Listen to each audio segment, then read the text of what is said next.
La historia que crees conocer sobre la sábana santa está equivocada. No empieza en una tumba de Jerusalén hace 2000 años. Empieza en un oscuro y silencioso cuarto de Revelado en Turín, Italia, en la noche del 28 de mayo de 1898. Imagina la escena. El aire huele a químicos ásperos y a la humedad de la noche. La única luz es el brillo rojo y fantasmal de una lámpara de seguridad. Un hombre llamado Secondo Pia, un abogado y fotógrafo aficionado, contiene la respiración. Está a punto de hacer historia, aunque él todavía no lo sabe. Horas antes, había estado en la Catedral de Turín, frente a una de las reliquias más misteriosas y veneradas del cristianismo. Una pieza de lino de más de 4 metros de largo que, según la tradición, envolvió el cuerpo de Cristo tras la crucifixión. Durante siglos, la sábana solo se mostraba al público en raras ocasiones. Para la gente de esa época, la imagen en la tela era una figura espectral, de color sepia, casi un susurro visual. Veía su nombre, sí, pero los detalles eran tenues, difíciles de discernir, como un recuerdo desvaneciéndose. Se consideraba un ícono, una pintura sagrada hecha por un artista desconocido o por una mano divina, dependiendo de tu fe. Era un objeto de veneración, no de análisis. Pero 1898 era una época de cambio. La ciencia y la tecnología estaban redefiniendo el mundo. Y para celebrar los 50 años de la Constitución de Italia, el rey Humberto I autorizó algo sin precedentes, tomar la primera fotografía de la sábana santa. Secondo Pia fue el hombre elegido para la tarea. No era un científico, ni un teólogo.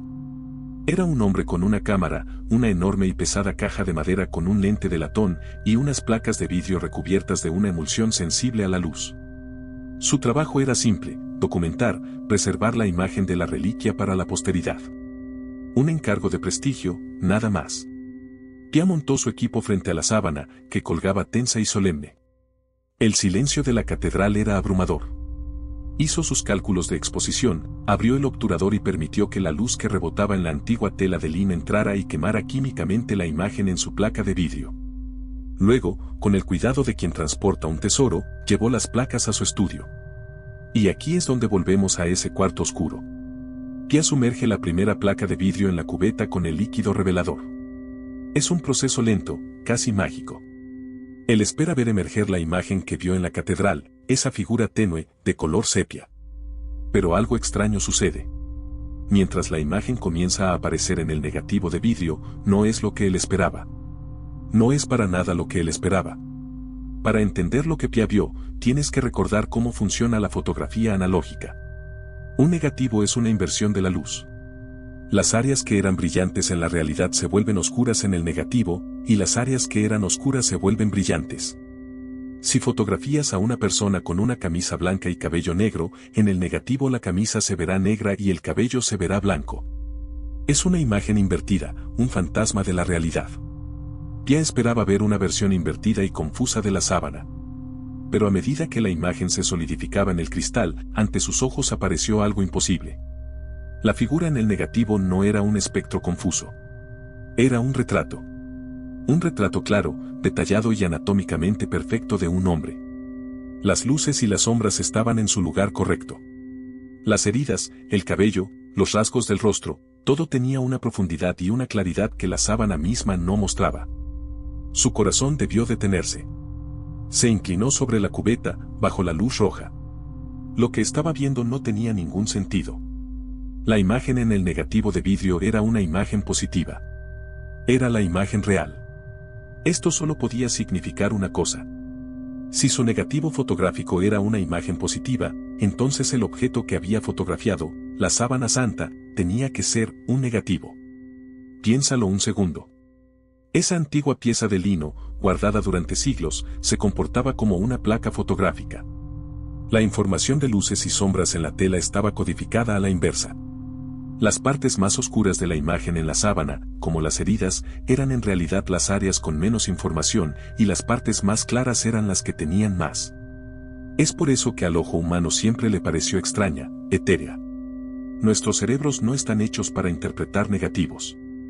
Pia estaba atónito. ¿Había cometido un error? ¿Un fallo en los químicos? ¿Una ilusión óptica? Salió del cuarto oscuro, tomó aire y volvió a intentarlo con otra placa. El resultado fue idéntico. No había error. Esa noche, Secondo Pia no solo fotografió una reliquia. La descifró. Demostró que la sábana santa no era una pintura. Ningún artista en la historia, y mucho menos uno medieval, pintaría en negativo. No tendrían el concepto, ni la habilidad, ni la razón para hacerlo. Estarías pintando a la inversa de la luz, una hazaña mental casi imposible, para crear una imagen que solo se revelaría con una tecnología que tardaría 500 años en inventarse. Cuando Pia publicó sus hallazgos, el mundo se dividió. Los escépticos gritaron fraude, acusándolo de manipular las placas. Los creyentes lo aclamaron como una prueba milagrosa. Pero para la ciencia, fue el comienzo de un enigma que dura hasta el día de hoy. La fotografía de Pia transformó la sábana. Dejó de ser solo un objeto de fe para convertirse en un objeto de ciencia.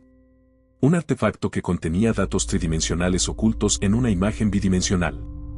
El descubrimiento del negativo imposible fue la primera puerta que se abrió. Y al cruzarla, los investigadores se encontraron con un cuerpo. Un cuerpo que tenía una historia que contar, escrita con una precisión forense escalofriante en cada fibra de la tela. La fotografía no solo reveló un rostro. Reveló heridas. Y cuando los médicos y forenses empezaron a mirar de cerca, el misterio se hizo aún más profundo. Una vez que la fotografía de Secondo Pia reveló la verdadera naturaleza de la imagen, la sábana santa dejó de ser solo una tela y se convirtió en un informe forense. Los científicos, médicos y criminalistas que empezaron a estudiar las fotografías de alta resolución se encontraron con algo que ningún artista medieval podría haber imaginado, y mucho menos replicado. Estaban viendo un catálogo de brutalidad, descrito con una precisión anatómica que era, sencillamente, imposible para la época en que supuestamente fue falsificada. Olvídate por un momento de la religión. Olvídate de Jesús. Miremos la tela como lo haría un detective en la escena de un crimen. Lo que vemos es el cuerpo de un hombre, de aproximadamente 1,80 m de estatura, complexión fuerte, de entre 30 y 45 años. Y este hombre fue sometido a una tortura sistemática y brutal. Empecemos por la espalda. La imagen revela más de 100 heridas pequeñas, con forma de mancuerna o de doble bola. Están distribuidas por toda la espalda, los hombros, los glúteos y las piernas. Los análisis forenses son unánimes, estas marcas son consistentes con el flagrum romanum, el látigo romano. No era un simple látigo de cuero. Era un instrumento de tortura diseñado para arrancar la carne. Tenía varias correas, cada una terminada en pequeñas bolas de metal o hueso. Lo que es escalofriante es la distribución de las heridas. Los patrones de los latigazos indican que hubo 2 torturadores, uno a cada lado de la víctima. Uno era ligeramente más alto que el otro, a juzgar por el ángulo de los golpes. No están azotando al azar. Son metódicos. Evitan la zona del corazón, una práctica romana común para mantener a la víctima viva el mayor tiempo posible y así maximizar el sufrimiento. Un artista medieval que quisiera pintar esto, ¿cómo sabría esos detalles? ¿Cómo sabría representar los ángulos de ataque de 2 verdugos distintos? Pero la flagelación fue solo el principio. Miremos el rostro.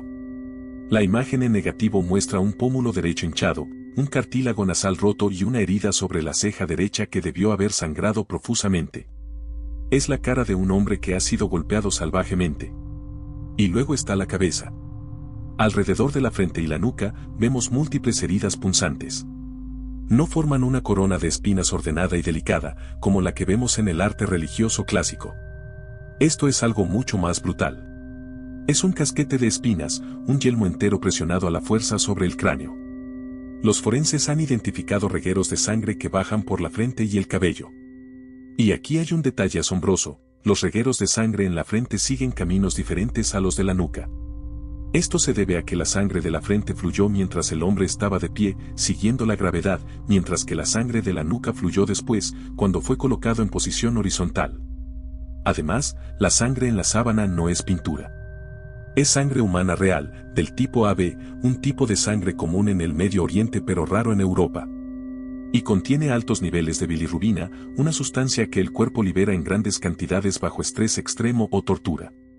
Un falsificador del siglo XIII no solo tendría que conseguir sangre humana real, sino que tendría que saber que debía estresarla para que fuera forensemente precisa.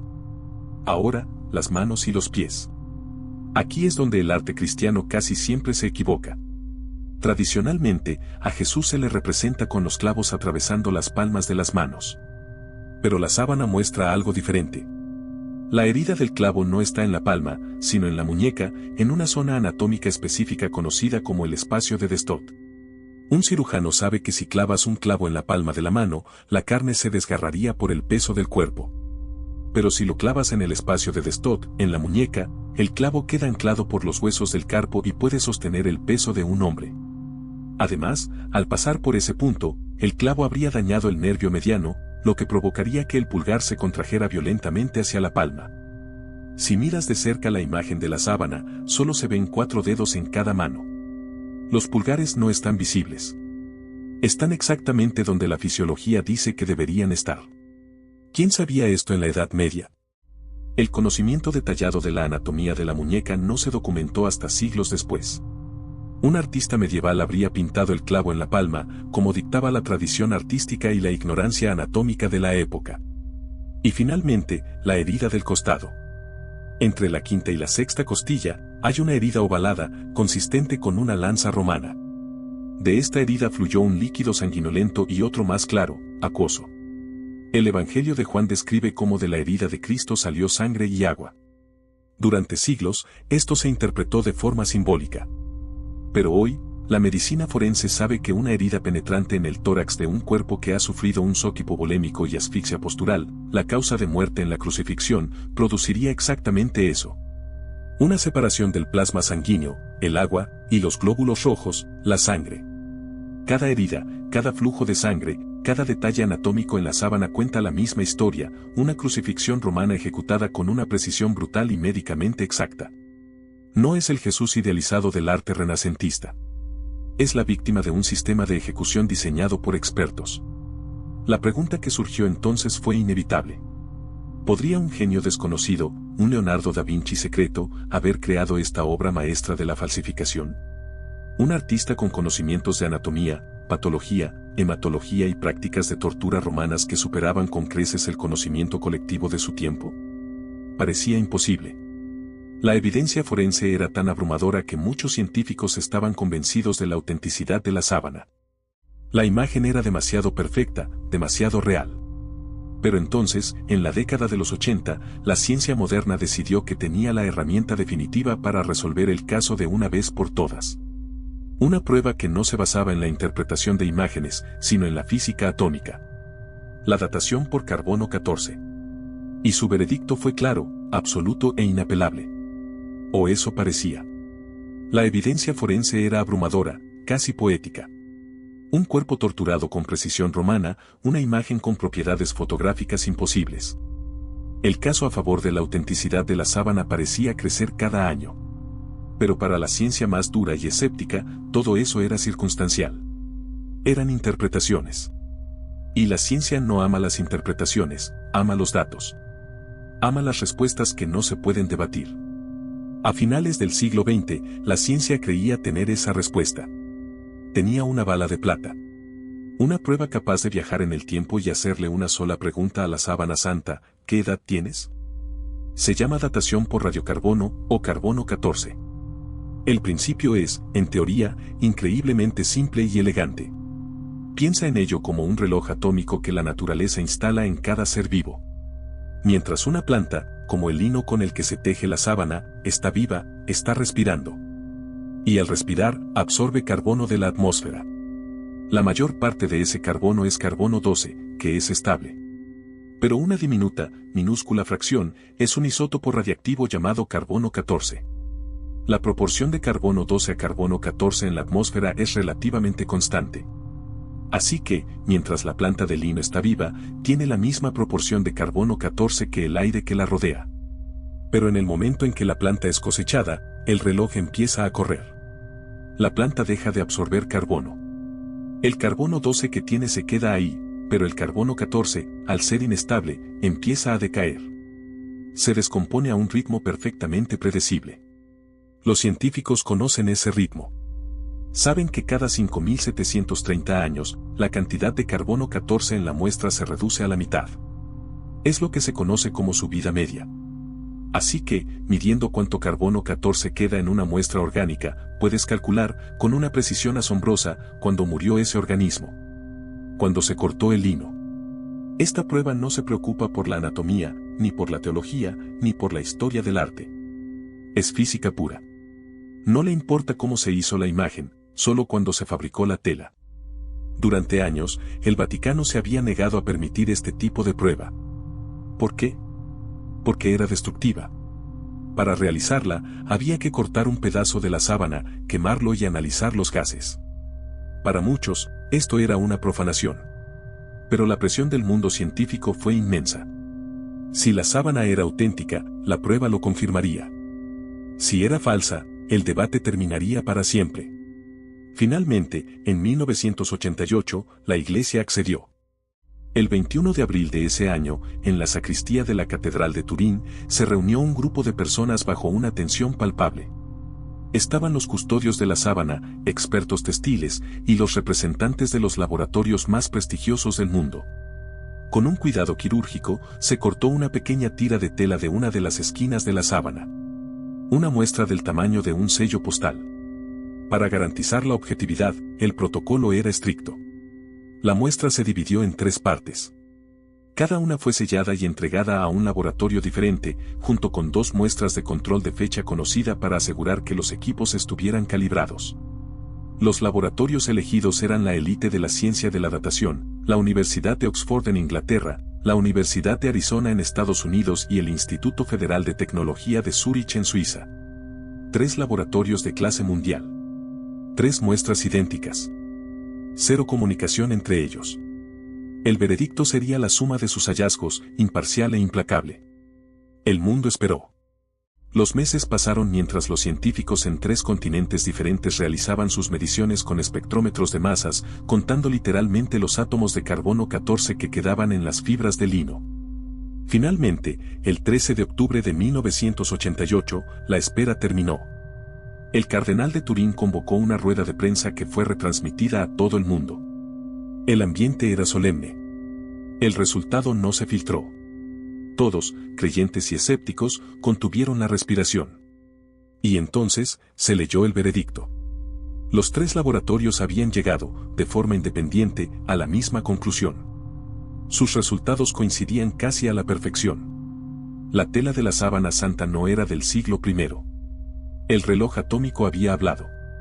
Y dijo que el lino fue cosechado entre el año 1260 y el año 1390. La conclusión era ineludible. La sábana santa de Turín era una falsificación medieval. La noticia explotó. Fue la portada de todos los periódicos del mundo. El titular era simple: la ciencia demuestra que la sábana santa es falsa. El caso estaba cerrado. El misterio que había durado siglos, resuelto en unos pocos meses por la física de partículas. Todas las pruebas forenses, todas las rarezas fotográficas, todo lo que habíamos visto antes, de repente tenía una nueva explicación: era obra de un artista medieval desconocido. Un genio tan brillante que sus conocimientos superaban a los de Leonardo da Vinci. Un falsificador que, por alguna razón, decidió crear la obra de arte más compleja y científicamente precisa de la historia y luego permanecer en el anonimato. Para la mayoría del mundo, esa explicación, aunque extraña, era más fácil de aceptar que un milagro. La ciencia había hablado. El veredicto era final. El libro de la sábana santa se cerró y se guardó en el estante de los fraudes históricos. Pero en la ciencia, como en las buenas historias de detectives, a veces la prueba más contundente tiene una debilidad. Una herida oculta que nadie vio al principio. Y esa herida estaba, irónicamente, en la propia muestra que habían cortado. El veredicto del carbono 14 fue un terremoto. Sacudió la fe de muchos y solidificó el escepticismo de otros. Durante más de una década, la sábana santa fue considerada, científicamente, un caso cerrado. Un fraude ingenioso, pero un fraude al fin y al cabo. Cualquier científico que se atreviera a cuestionar el resultado de 1988 se arriesgaba al ridículo profesional. Era como discutir contra la gravedad. Pero la ciencia, en su forma más pura, no es un dogma. Es un proceso de cuestionamiento constante. Y un pequeño grupo de científicos, que no podían conciliar el veredicto medieval con la abrumadora evidencia forense, empezaron a hacer una pregunta muy simple, pero muy peligrosa. ¿Estamos seguros de que analizaron la muestra correcta? El veredicto fue unánime. El martillo había caído. Pero, ¿y si habían juzgado al sospechoso equivocado? Empezaron a investigar, no los resultados, sino el procedimiento. Y su atención se centró en ese pequeño trozo de tela, del tamaño de un sello, cortado de una esquina de la sábana. La esquina inferior, cerca de donde una vez estuvo una marca de agua. Resulta que ese rincón era, quizás, el peor lugar posible para tomar una muestra representativa de toda la tela. Piénsalo. Durante siglos, en las raras sostensiones públicas, ¿cómo se sostenía esta enorme tela de más de 4 metros? Por las esquinas. Era la zona más mañoseada, más contaminada y más susceptible a reparaciones a lo largo de su tumultuosa historia. Y la sábana tuvo una historia muy violenta. Frey identificó granos de polen de más de 30 especies de plantas halófitas, es decir, plantas que solo crecen en los suelos con alta concentración de sal que rodean el mar muerto. Y lo más increíble de todo, identificó polen de una planta espinosa llamada Gundelia tournefortii. La distribución de esta planta es extremadamente específica, Oriente Medio, la región de Jerusalén. Y hay algo más, esta planta solo florece durante un breve periodo, entre marzo y mayo. Si la sábana fue expuesta al aire libre en esa región y en esa época del año, estaría cubierta de este polen.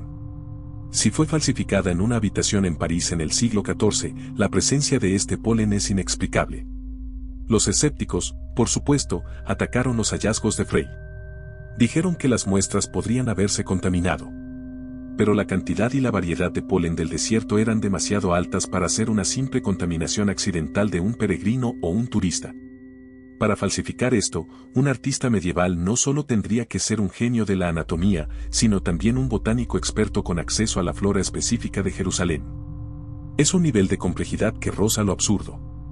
Pero el polen era solo el principio. Los investigadores del equipo Sturp, el grupo de científicos estadounidenses que realizó el primer y único examen intensivo de la sábana en 1978, encontraron algo más. Encontraron tierra. Al analizar las imágenes de alta resolución, notaron depósitos de suciedad microscópica, especialmente concentrados en la zona de la nariz, la rodilla izquierda y el talón. La distribución sugería que el hombre de la sábana había caído, quizás varias veces, golpeándose la rodilla y la cara contra el suelo. Los científicos tomaron muestras de este polvo y se las dieron a mineralogistas para que las analizaran. El resultado fue, de nuevo, un shock. La suciedad contenía partículas de un tipo muy particular de piedra caliza, travertino aragonito. Este tipo de travertino tiene una estructura cristalina y una composición química muy distintivas. Los geólogos compararon la muestra de la sábana con muestras de tierra de todo el mundo. No coincidía con la geología de Turín, ni de Chambéry, ni de ninguna otra ciudad europea donde la sábana hubiera estado. Pero sí coincidía, a la perfección, con la composición del suelo de las tumbas antiguas excavadas en la roca en las afueras de Jerusalén. ¿Cómo es posible que una falsificación hecha en Francia tuviera el polvo de una tumba de Jerusalén en sus fibras? Y entonces, llegó la pista más extraña y controvertida de todas. Una que no estaba en el tejido, ni en el polen, ni en la tierra, sino en los ojos del hombre. Desde la antigüedad, era una costumbre funeraria judía colocar pequeños objetos, a menudo monedas, sobre los ojos del difunto para mantenerlos cerrados. En los años 70, utilizando un analizador de imágenes VP8, un dispositivo de la NASA capaz de traducir sutiles variaciones de luz en información topográfica, los científicos notaron unas protuberancias apenas perceptibles sobre los párpados de la imagen. Parecían pequeños objetos planos y circulares. Intrigados, ampliaron y procesaron digitalmente esas áreas. Lo que surgió de los datos fue la imagen borrosa de lo que parecía ser un diseño y unas letras. Varios expertos en numismática, el estudio de las monedas, se pusieron a trabajar. Y llegaron a una conclusión increíble. Las imágenes parecían corresponder a una moneda muy específica, un leptón de bronce, o pruta, acuñado bajo la autoridad del gobernador romano Poncio Pilato. Pero no cualquier leptón de Pilato. Uno específico, acuñado entre los años 29 y 32 después de Cristo. Esta moneda tenía en un lado el dibujo de un litus, el bastón de un augur romano, y en el otro una inscripción en griego que debía decir Tiberio Caisaros, del emperador Tiberio. Sin embargo, debido a un error de acuñación, algunas de estas monedas contenían una falta de ortografía, en lugar de Caisaros, se leía Eucaisaros. Las formas y las letras que aparecían en los ojos del hombre de la sábana parecían coincidir con el tamaño, el diseño y la falta de ortografía de estas monedas raras. Para falsificar la sábana, no solo necesitaba ser el mejor artista del mundo.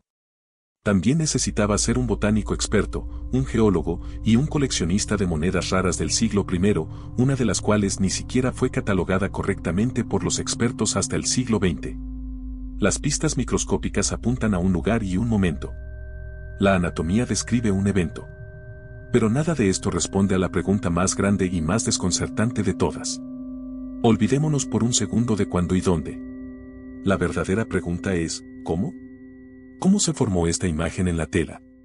Porque según la física y la química modernas, no debería existir. Hemos viajado a un cuarto oscuro en el siglo XIX. Hemos estado en la mesa de un forense analizando heridas de tortura. Hemos visto un veredicto científico derrumbarse y hemos encontrado fantasmas de Jerusalén en una mota de polvo. Pero todas esas preguntas, ¿cuándo, dónde, quién?, palidecen ante la pregunta final, la más profunda, el verdadero corazón del misterio, ¿cómo? ¿Cómo se formó esta imagen? Porque aquí es donde la sábana santa pasa de ser un artefacto histórico y forense a ser una imposibilidad física. Durante el gran estudio de 1978, el equipo Sturm bombardeó la sábana con todo el arsenal de la ciencia del siglo XX. Rayos X, espectroscopía infrarroja, análisis ultravioleta, microfotografía química. Esperaban encontrar pintura, pigmentos, tintes, polvos, cualquier sustancia que un artista hubiera usado. Y no encontraron nada. Repito, en las áreas que forman la imagen, no hay pintura. No hay tintes. No hay pigmentos. Las pruebas químicas fueron concluyentes. El leve rastro de óxido de hierro que se encontró estaba distribuido aleatoriamente por toda la tela, tanto dentro como fuera de la imagen, y no era suficiente, ni de lejos, para formar la figura que vemos. La sábana santa no está pintada. Entonces, si no es pintura, ¿qué es? ¿Una quemadura? Es la siguiente idea lógica. Quizás un falsificador calentó una estatua o un bajorrelieve de metal y lo usó para chamuscar la tela. Es una teoría inteligente. Pero también es incorrecta. Los científicos saben cómo se ve una quemadura a nivel microscópico y químico. Una quemadura fluoresce bajo la luz ultravioleta. La imagen de la sábana, no una quemadura, penetra en el tejido, y la profundidad de la marca depende de la intensidad del calor. La imagen de la sábana es, y esto es fundamental, increíblemente superficial. La imagen en la sábana es tan delgada que hace que una telaraña parezca un cable de acero. La mancha que forma la imagen no empapa el hilo. Ni siquiera atraviesa una sola fibra de lino.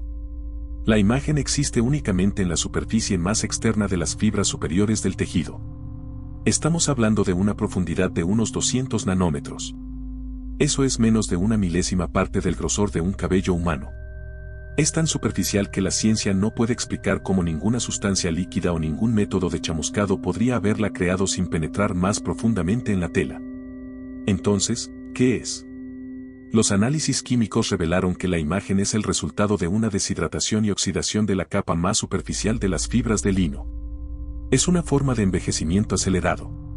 Es como si algún proceso desconocido, hubiera amarillado o envejecido de forma selectiva solo la piel de las fibras, dejando el interior intacto. Para crear esta imagen, no se añadió nada a la tela. Más bien, la propia tela fue cambiada a nivel molecular. Y el misterio se vuelve aún más extraño. La imagen contiene información tridimensional. Recuerda el analizador de imágenes VP8 de la NASA.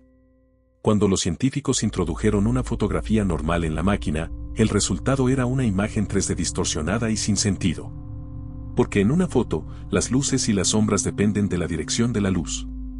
Pero cuando introdujeron una foto de la sábana, obtuvieron una imagen tridimensional anatómicamente perfecta del cuerpo. Esto se debe a que la intensidad de la imagen en la sábana es inversamente proporcional a la distancia entre el cuerpo y la tela. Las zonas más oscuras, como la punta de la nariz, el puente de las cejas o las rodillas, son las que estaban en contacto directo o muy cerca de la tela. Las zonas más claras, como los huecos de las mejillas o los lados del cuerpo, son las que estaban más lejos. La imagen no es una fotografía, es un mapa de distancia. Contiene datos topográficos codificados en sus niveles de luz y oscuridad. Ningún artista ha trabajado así jamás. Ningún proceso conocido de formación de imágenes, natural o artificial, crea este efecto. Nadie ha conseguido replicarlo. Nadie. Se han intentado ácidos, polvos, bajorrelieves calientes, técnicas fotográficas primitivas, todo fracasa. O penetran demasiado en la tela, o no tienen las propiedades del negativo, o no contienen la información tridimensional, o dejan residuos químicos que no existen en la sábana. Esto ha llevado a muchos científicos a una conclusión radical y controvertida. La única explicación que parece encajar con todas estas extrañas propiedades es una ráfaga de radiación. La hipótesis, que suena a ciencia ficción, es que el cuerpo envuelto en la tela emitió, en un brevísimo instante, un pulso de energía, de radiación, que chamuscó la tela a nivel nanométrico. No una radiación que atravesara la tela, sino una forma de energía de baja potencia que actuara solo en la superficie. Este evento de radiación explicaría la superficialidad extrema, la falta de pigmentos y, crucialmente, la información tridimensional, ya que la intensidad de la quemadura sería naturalmente proporcional a la distancia del cuerpo. Sería una imagen de proyección, no de contacto. La ciencia no puede decir qué tipo de energía fue, ni de dónde vino. Solo puede decir que las características de la imagen son consistentes con ese tipo de evento. Un evento que, hasta hoy, se escapa a nuestra comprensión. La ciencia, la herramienta que usamos para explicar el mundo, se rinde. No puede explicar cómo se hizo. Y esto nos deja con una última pregunta, quizás la más lógica de todas: si fue una falsificación, ¿quién lo hizo? ¿Quién fue este genio olvidado por la historia, este artista, científico y mago que creó un objeto que la ciencia del siglo XXI no puede ni empezar a replicar? Estamos a punto de buscar al falsificador que nunca existió. Llegamos a un punto muerto. La ciencia moderna no puede explicar cómo se hizo la imagen. La historia está llena de pistas contradictorias. Así que volvamos a la explicación más simple, la que el veredicto del carbono 14 nos dio en 1988, es una falsificación. Alguien la hizo. De acuerdo. Aceptemos esa premisa. Sigámosla hasta sus últimas consecuencias. Y para hacerlo, vamos a hacer un ejercicio. Vamos a crear un perfil, una descripción del trabajo para el hombre que creó la sábana santa. Llamémosle el maestro. ¿Qué habilidades necesitaba nuestro maestro medieval para llevar a cabo este encargo? Primero, necesitaba ser un artista. Pero no cualquier artista. Tenía que ser el artista más grande que jamás haya existido, con conocimientos que superaban a los de Leonardo da Vinci, quien nacería más de un siglo después. Necesitaba ser capaz de producir una imagen de un hombre anatómicamente perfecta, a tamaño real, en una tela de lino de más de 4 metros. Y tenía que hacerlo en negativo fotográfico, 500 años antes de que se inventara la fotografía. Tenía que entender la inversión de luces y sombras de una manera que ningún otro humano en la historia había hecho. Segundo, nuestro maestro tenía que ser un médico forense. Necesitaba un conocimiento de la anatomía y la fisiología que simplemente no existía en el siglo XIV. Tenía que saber que los clavos de una crucifixión no iban en las palmas, sino en las muñecas, en el espacio de Destot, para sostener el peso del cuerpo. Tenía que saber que esto dañaría el nervio mediano y haría que los pulgares se contrajeran hacia la palma. Tenía que saber que la causa de muerte era la asfixia postural. Tenía que saber que una herida de lanza en el costado de un cadáver torturado produciría un flujo separado de sangre y agua debido a la separación del plasma. Nuestro maestro no solo era mejor médico que los de su época, era mejor que los del Renacimiento. Tercero, el maestro tenía que ser un experto en tortura romana del siglo I. No le bastaba con saber que era una crucifixión. Tenía que conocer los detalles específicos. Tenía que saber que el látigo romano, el flagrum, dejaba heridas dobles y que era manejado por 2 verdugos de diferente altura. Tenía que saber que la corona de espinas era en realidad un casquete que cubría todo el cráneo. Tenía que reproducir todo esto sin un solo error. Cuarto, el maestro era un botánico y geólogo viajero. Por alguna razón, decidió que su falsificación necesitaba un nivel de autenticidad microscópica. Así que viajó, o mandó a alguien a viajar, más de 3.000 kilómetros desde Francia hasta Jerusalén. Allí, recolectó polen de plantas específicas del desierto que rodean el Mar Muerto.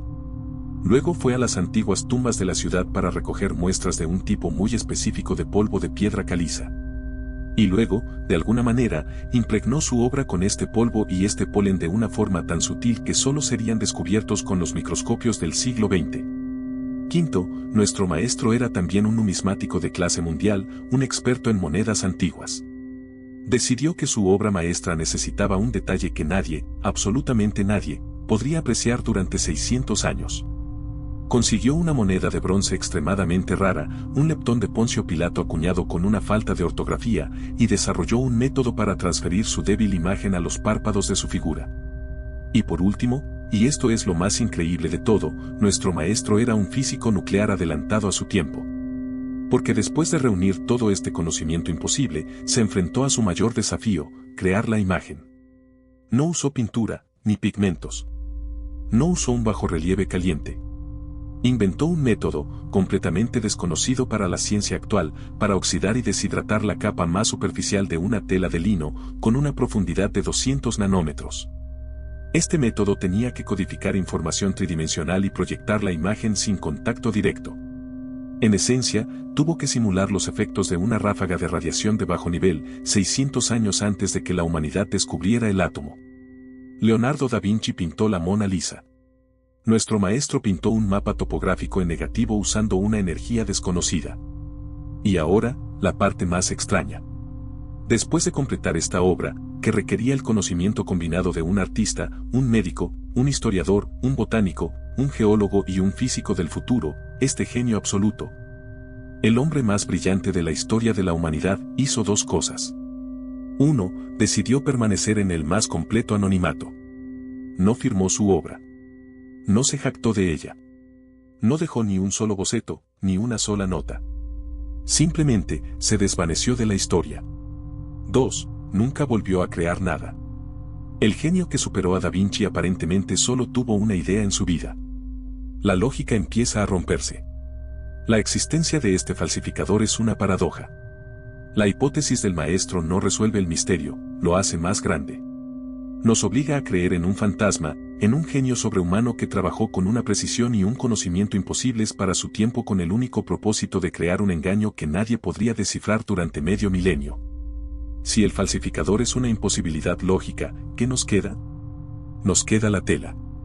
Nos queda la imagen. Nos queda el expediente sin resolver. Y ahora, con todas las pruebas sobre la mesa, el veredicto ya no le pertenece a la ciencia ni a la historia. Te pertenece a ti. Y aquí estamos. Al final del laberinto. Hemos seguido un rastro de pistas que se contradicen, que luchan entre sí, dejándonos en el centro de la paradoja más grande de la historia. Empezamos con una fotografía imposible que transformó una reliquia en un objeto de ciencia. Descubrimos la anatomía de una tortura, tan precisa que parecía un informe forense del siglo I. Luego, la ciencia más rigurosa, la del carbono 14, dictó su sentencia: es falso. El caso se cerró. Pero tiramos de un hilo. Encontramos una herida en la prueba, un remiendo medieval que invalidaba el veredicto. Y el caso se reabrió de par en par. Encontramos fantasmas de Jerusalén en el polvo y el polen. Nos enfrentamos a una imagen que no es pintura, ni quemadura, ni nada que podamos replicar, una imagen creada por una energía desconocida, que contiene datos tridimensionales como un mapa topográfico.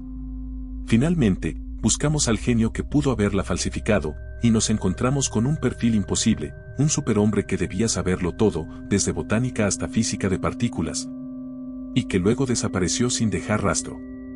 El objetivo de este viaje nunca fue convencerte de si la sábana es verdadera o falsa. Era demostrar que esa pregunta es demasiado pequeña para este objeto. La sábana santa no es una pregunta con una respuesta de sí o no. Es un expediente. Un caso abierto. Y ahora, te lo entrego a ti. Sobre la mesa tienes todas las pruebas. Y te llevan a dos conclusiones posibles. Ambas son lógicas. Ambas están basadas en la evidencia que hemos visto. Y ambas son, a su manera, increíbles. Entonces te voy a decir lo que pienso. Conclusión: a la sábana es exactamente lo que la tradición dice que es. Es la tela funeraria de un hombre, torturado y crucificado al estilo romano en la Jerusalén del siglo I. La imagen es el resultado de un evento sobrenatural, una ráfaga de energía en el momento de la resurrección que fijó su imagen en la tela para siempre. Esta conclusión está respaldada por la ciencia forense, la botánica, la geología y la física de la imagen. Pero para aceptarla, necesitas fe en lo milagroso. Conclusión B. La sábana es una falsificación. Es la obra de un genio medieval desconocido que, por razones que nunca entenderemos, decidió crear el artefacto más complejo e indescifrable de la historia. Un hombre que reinventó la anatomía, la botánica y la física, solo para crear un engaño perfecto que no sería verdaderamente apreciado hasta la invención de la fotografía y los analizadores de imágenes de la NASA. Esta conclusión está respaldada por el escepticismo racional y la idea de que los milagros no ocurren. Pero para aceptarla, necesitas fe en un genio sobrehumano cuya existencia es, en sí misma, una especie de milagro. Un milagro divino o un milagro humano. Un evento inexplicable o un artista imposible. Ahí está el expediente. La evidencia. Las dos historias que cuenta. Ya no hay más narrador. El veredicto final no lo da la ciencia, ni la historia, ni la religión. Ahora, te pertenece a ti. Tú eres el jurado. La pregunta que queda flotando en el aire no es ¿qué es esta tela? La pregunta es, ¿qué conclusión exige un mayor acto de fe?